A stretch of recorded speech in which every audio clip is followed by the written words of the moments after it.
Hi, everybody. Thank you for joining our alumni meet.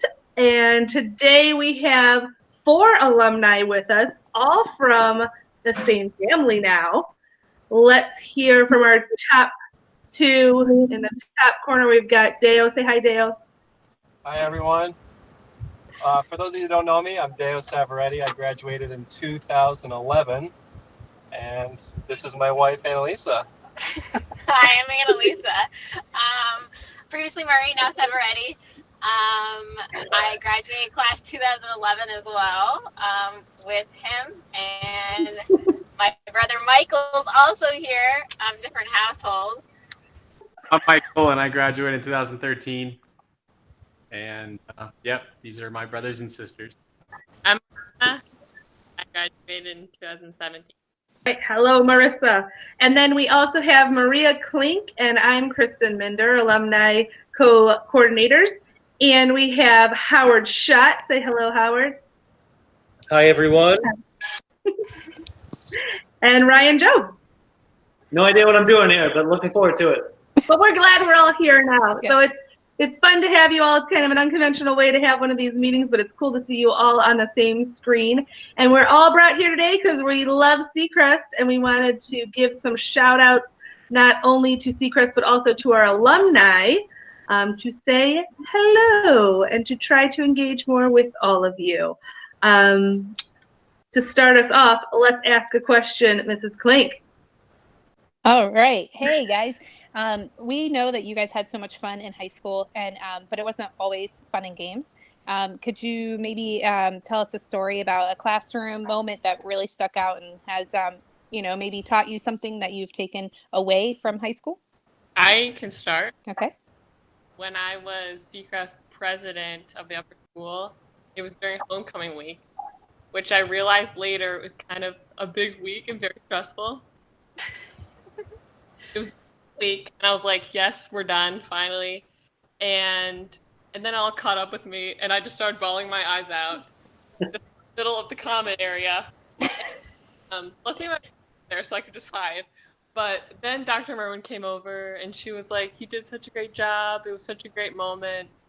And from that, I just realized, like, I can't do everything, but there's always someone who's going to, like, support me when I do something. So it was a moment that was, like, challenging, but I really learned and was, like, able to have that moment and just be, like, challenged. We appreciate your answer. Michael, you got any fun memories for Seacrest? It was cool how teachers trusted us enough to travel off campus to like go to the iBotics warehouse and stuff like that. You too? Hanging out in the car? Oh, Got any fun memories? When we were playing districts in basketball, this must have been my senior year, like 2011, like probably spring, I think. Matt and I, we had a special relationship. Let's just put it that way. And those were the days, man. So, I think what happened was we traveled off site. We stayed in a hotel overnight. We had a game in the morning at it must have been like 8 or 9 in the morning. And coach is super serious. This is districts. We've got to, stay focused, be calm, all this stuff. And I actually was sick that night, so I had to take some medicine, and I couldn't take it on an empty stomach. So I took it upon myself to order some pizza. And, this is meanwhile after we just got in trouble for whatever reason that was. All of a sudden, we get a team meeting called in, and I'm like, okay, sounds good. And basically, we're just getting chewed out by Madden. It's just like, what is going on? We open the door. The whole team's like around Madden's bed. And I kid you not, Coach Madden was fully dressed with his shoes on, in the bed, under the covers, tucked in. And he said, nobody's focused. We're going home. He's like, this is ridiculous. Meanwhile, there's a little knock on the door, and I'm like, uh-oh, I know what that is. Here comes the pizza man.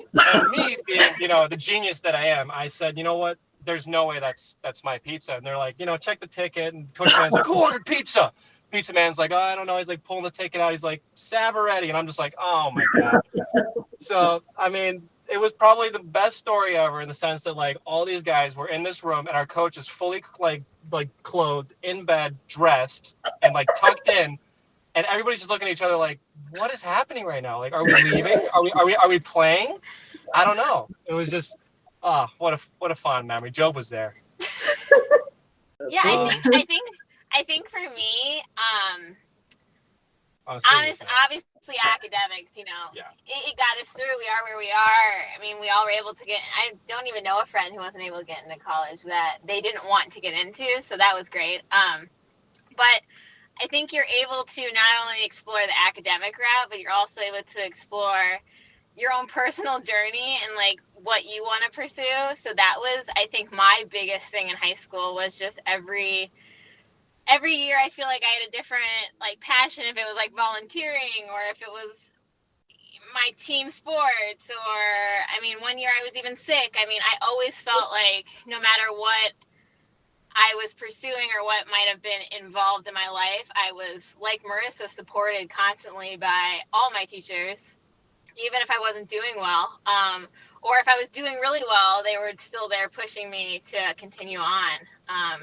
So I think that's what's unique about Seacrest, is that you have this constant support and really understanding of who you are as an individual. So the teachers really take that to know you, and then they then move forward to help promote you so that when you get to college, you're not just this freshman that's still trying to figure out the world.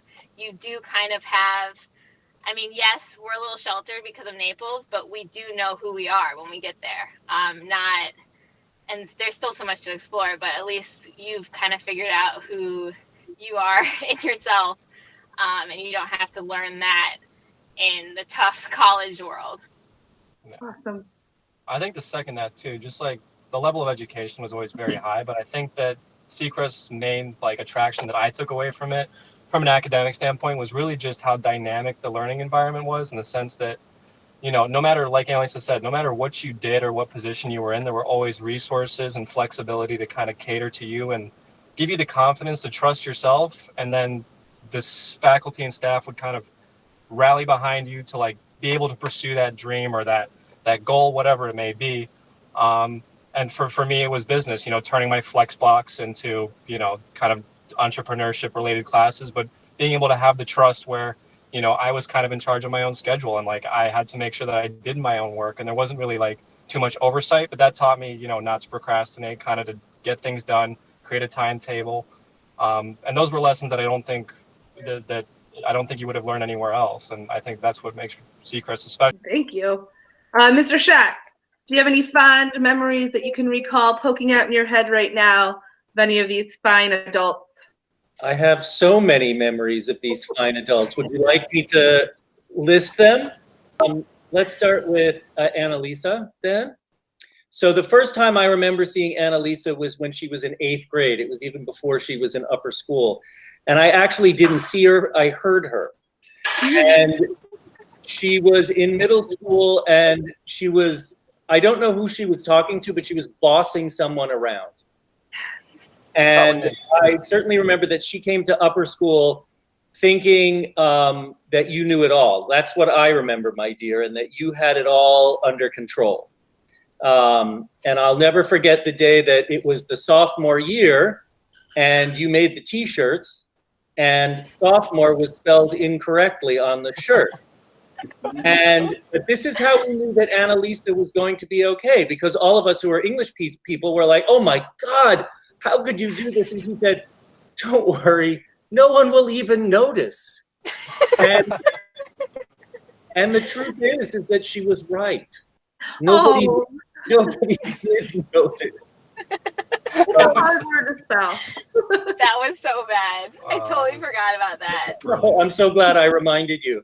I think what's interesting about the Murray siblings is that they are all so different, and they all had very, very different experiences.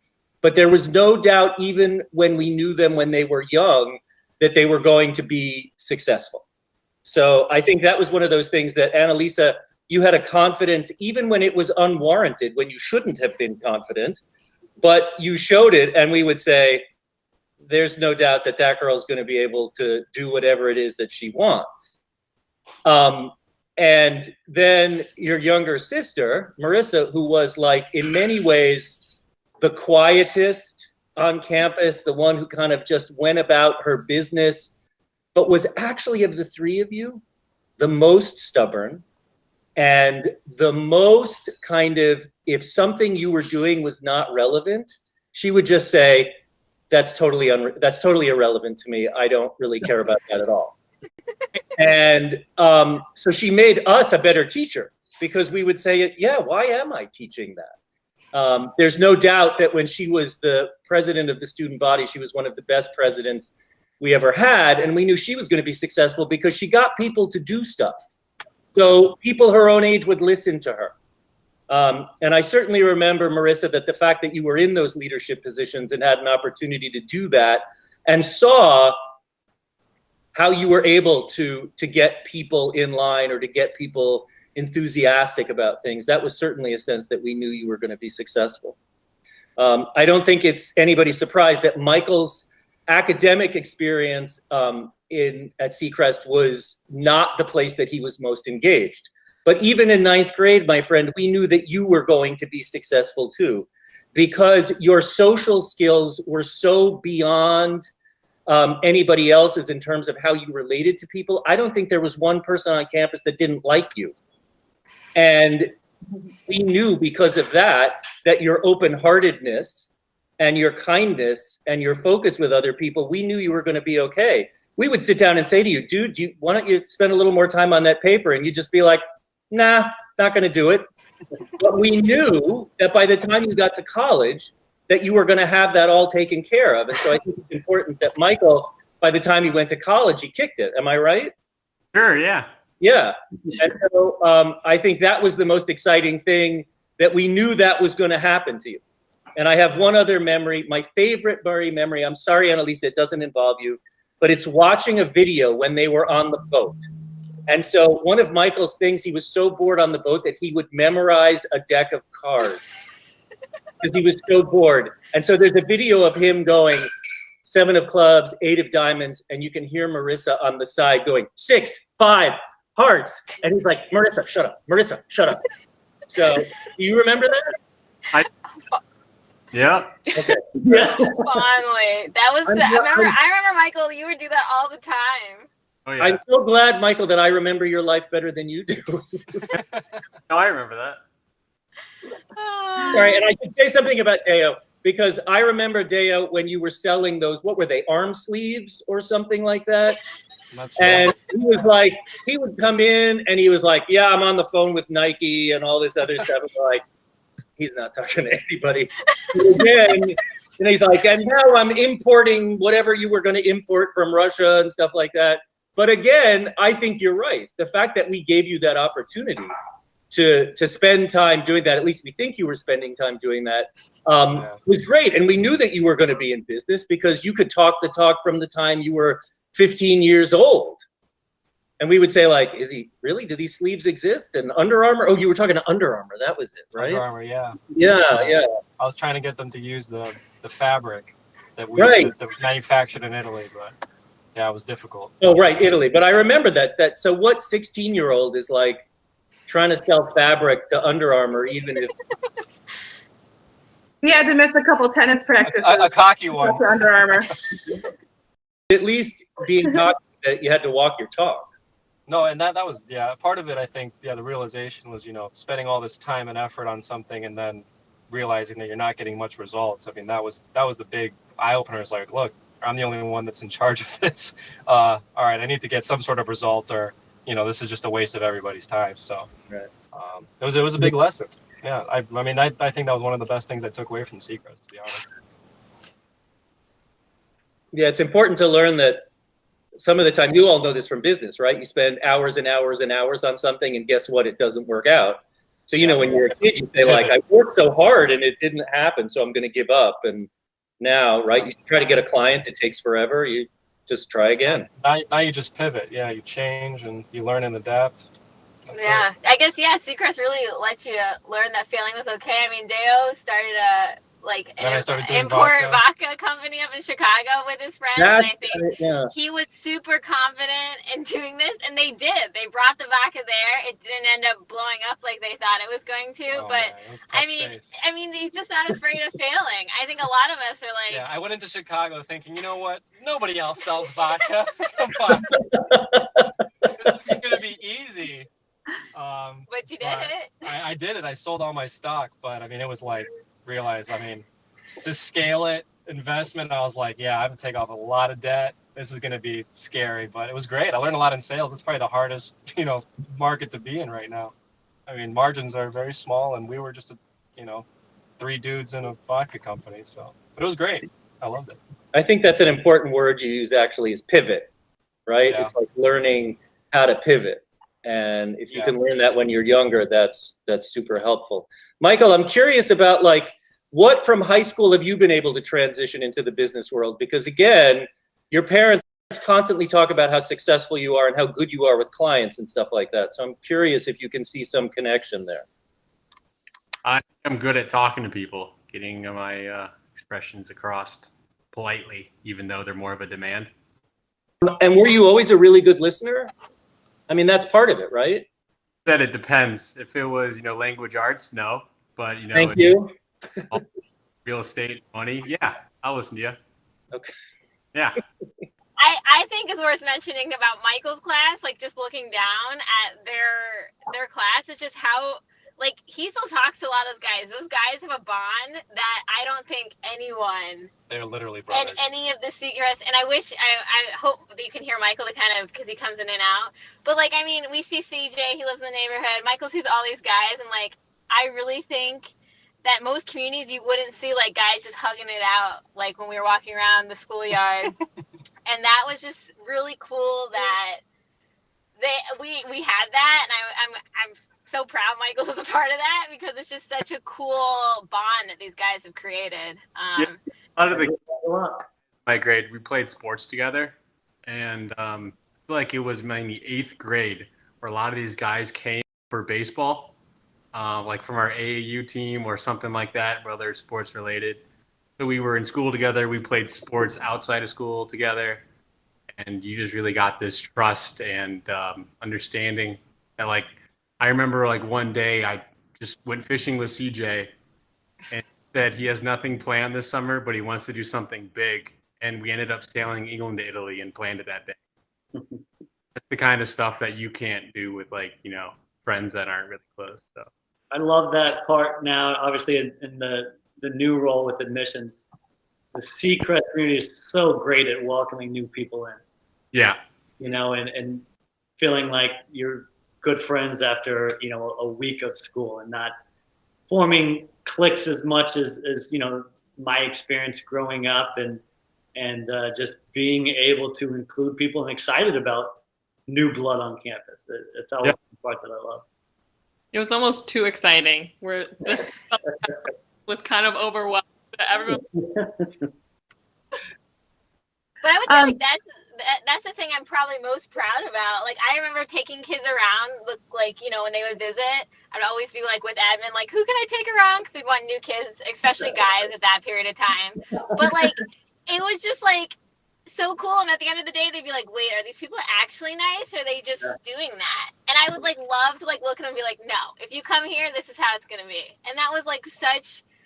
And I hope it's still the same, and that's why I still back Seacrest 100% and can't wait for my kids to go there, because every child, or at least my child, myself, or my kids should feel that from everyone, even from the kids that you aren't the closest to in your grade. You still can work with them, and they're still accepting of who you are. Yeah. This part of the conversation leads me to my next question.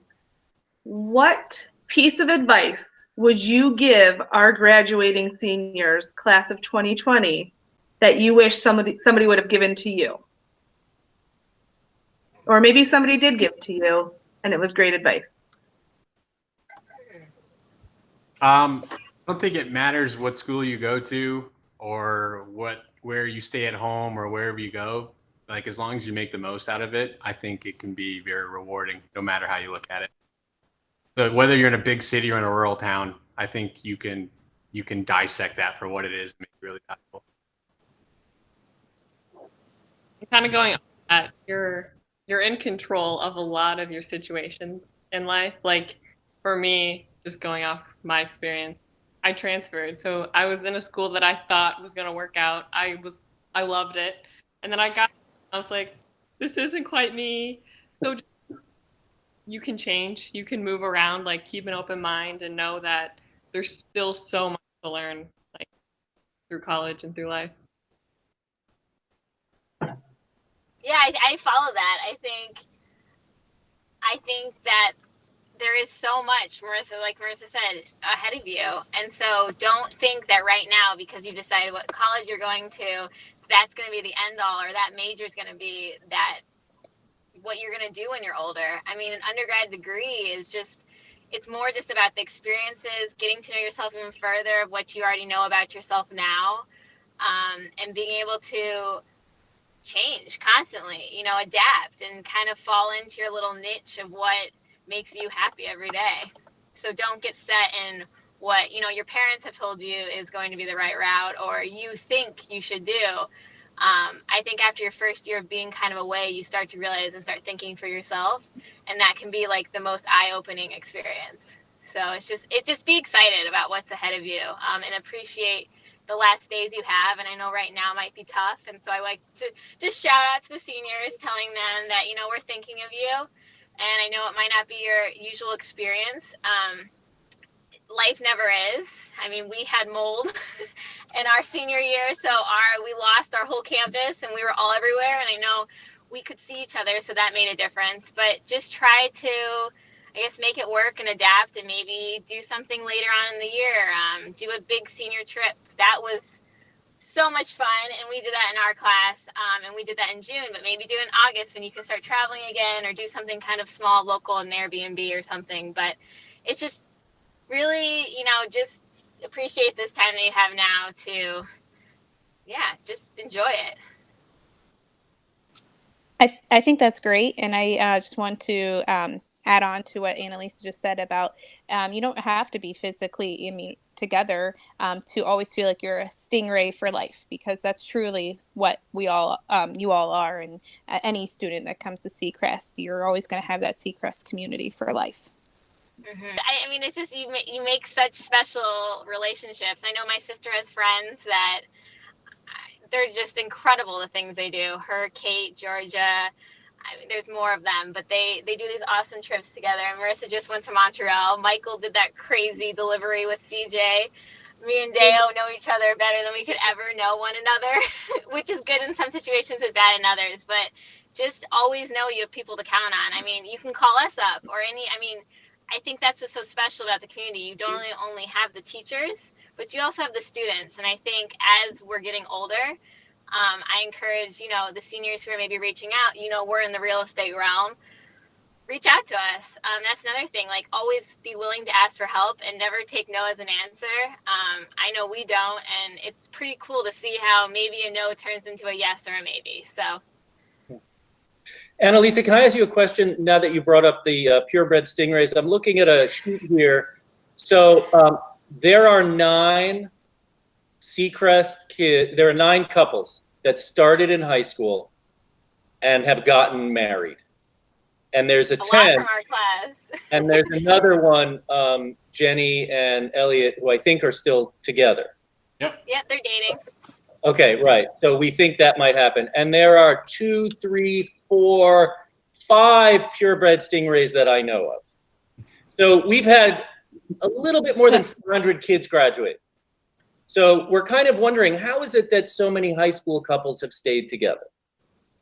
I think that the environment that those 3 to maybe 5 first classes were in high school classes went through, I think that it was a really, really special kind of time to be at Seacrest. And I think that that's kind of become really apparent in the relationships that developed at the same time, in the sense that, I mean, I kind of felt like I really trusted myself, and just the amount of things that you go through as a couple in that environment at Seacrest, and the amount of together time and just learning and, you know, traveling and trips. There's just so many experiences shared that really becomes kind of the foundation for solid relationships, as far as I could tell. And it seems to be that way with a lot of couples. I think there's a high ratio of kids that graduate from Seacrest that remain a couple post Seacrest. Yeah, and we've been to many of their weddings. Right. It is pretty crazy. Yeah, we're always trying to figure out, like, what was it that, because it's very out of the ordinary that high school couples stay together. Some of them actually didn't technically date in high school. They didn't date till college time. And I think that it just like Deo said, the connections you make at campus, and that those are really trying times as young adults or teenagers. You're growing and you're changing, and to put the trust in someone to be your best friend, and you create that relationship, because we all know you can be really attracted to someone and feel all that, but every relationship comes down to a friendship. And at Seacrest, we not only foster friendships and relationships among in each grade, but among the grades. And you can see that through the peer mentoring. You can see that through the high school kids coming down to the little kids, and knowing how to build a relationship with all different age groups teaches you how to be a friend. And I think that is it's the building block for all relationships. Not surprising at all, because relationships are so strong for us. I mean, I think about my experiences as a student, and I don't think I ever impacted a teacher's life. So when I came to Seacrest, when I became a teacher, I thought it was only a one-way street. I mean, I was here, these kids were going to look up to me, I was going to change their world. It is, you guys, especially some of you on this call right now, I mean, the impact that you guys had on my life and the relationships that we've grown. I mean, I think about, Marissa, when you were in 8th grade and I was getting ready to go overseas and leave for the year. I mean, that we got so close together through advisory and math, the Jedi jokes. I still remember those. And I remember, at your convocation, hugging you and tears coming down both of our eyes. I mean, you guys meant so much to me, and you continue to do so. I mean, I think about, the two in the top left. I mean, I know I could call it either one of you with anything, and you'd have my back. And Dale, from a young age, I came and I always wanted to make sure I had this separation of I'm the teacher, these are my students, but it's nice to be in an environment where we're able to go beyond just that strict kind of label, because friendships do grow. And now Deo's a friend of mine. He's come over to my house to play poker. And I mean, those are the types of things that occur within our walls that it doesn't surprise me at all that people keep these relationships tight and end up finding their match within our walls. Yeah, and coming off of you, Joe, I think a lot of it is respect. I mean, as a girl, I think you want to find a guy that respects you. And I think Seacrest does a great job of helping. I don't even think it's like guys don't have respect. I think they normally do. But it's constantly talked about at Seacrest from a young age. So when you get to those years where you start dating someone, you start talking to someone, there's constantly this respect and a friendship before even you think you're a boyfriend and girlfriend, but really you're just really close friends. And it obviously develops more. I mean, we're married now, but I think the respect, that's the same reason that you as a teacher can, be friends with maybe your previous, kid. But we have respect for one another, and that's really cool that you can foster that there. Yeah, communication too. I mean, I think males in general aren't the best communicators, but we make sure that by the time they walk across that stage at campus, that they have some self-awareness and can articulate their needs, what's going on in their mind. And I think that's a big part of it as well, to create real Savorettis. So calls like this and conversations like this are one of the things that I love about Seacrest. It's one of the things that all of Seacrest has been built on, is our relationships. And May 4th through May 8th is our Seacrest Alumni Week of Engagement, where we're calling back our alumni and trying to get them to give back to Seacrest in a multitude of ways, to have a call like this with us, to send us your testimonials, to follow us on our Instagram and Facebook. Maybe you can volunteer to work with Mr. Job for a day or for a moment, or even on a phone call in admissions. There's a lot of different ways that you can come back to Seacrest, because we want you to come back. We want to see you, but we also want to keep the relationship strong with all of our alumni. So here's my last challenge for the Savorettis and the Murrays. I would like you to call out one of your fellow alumni and challenge them to engage with us during the week of engagement, or maybe join a call like this with us near future. Go ahead. I think we should throw Allie and Arnie out there.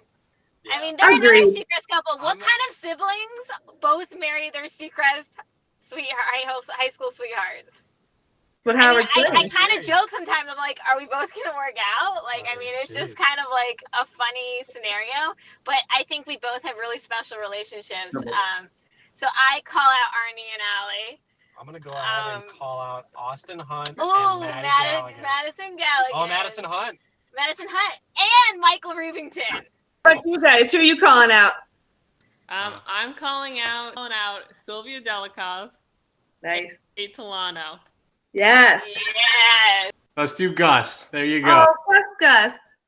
Absolutely. Do I get to call somebody out? Sure. Okay. Okay, because like some of these people I have stayed close with, there's one individual that I loved this kid and we were close, and I haven't seen him since high school. Calvin Curvin. Where is Calvin Curvin? Yeah. I mean, we could just keep calling people out if you want us to. Somebody Just get the yearbook out. Let's go. Go through it. Yeah, I mean, Amanda and Julian. They're also Bon Roth. He's awesome. I mean, Benny DeSalvo, Brunish Charles, all of these. Chris Solano. Oh my gosh, she's going for you all. I'll cut her off Come now. on, get involved, guys. I know you guys already do a lot, but it's fun. Let's all stay involved because I can't wait. My daughter will be starting a year from now, so we're excited to get back on campus. All right, well, thank you so much. Yeah. Make sure that you engage with us always, but for sure during the week of May 4th to May 8th. We want to see you active on our social media platforms, and we thank you so much for giving back right now, today, in this way. So we appreciate you all. Thank you. Thank you very much. Love you guys. Bye. Bye, guys. Thank you. Bye. Bye. Bye.